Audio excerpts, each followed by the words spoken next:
Hi, I'm Katherine Mallari, and I'm part of the Skilled Sales team of Canada. I had limited knowledge when it comes to investment in the Philippines. The only notion that I had was more of like VUL. And so at that time, I approached it kind of like not really knowing what it is, and I still took the risk.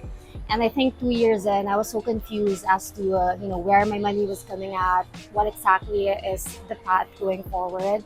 And so I decided to kind of like explore my options, just have a better understanding of investments in general. And yeah, I'm really fast.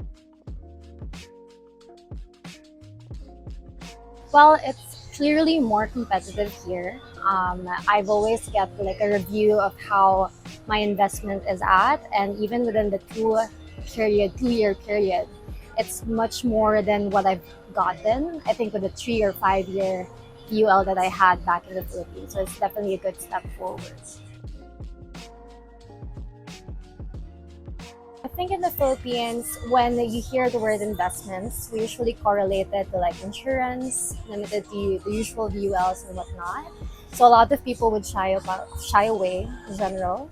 But here, working with Rico as my wealth manager, I got a better understanding on how the landscape looks like. And I feel like I have more of an active participation as to how my wealth is kind of like handled, or where my money is going. So what I realized is in the Philippines, we're quite limited in the sense that we can only access PSE, whereas here we actually have visibility and access in general to like global stock markets.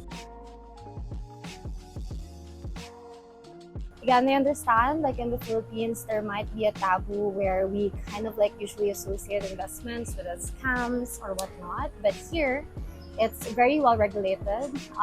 Rico, as my wealth manager, is also a licensed one. And so you have kind of like the assurance that you're in a safe space and you're able to really secure your wealth and grow it further. Thank you, Rico.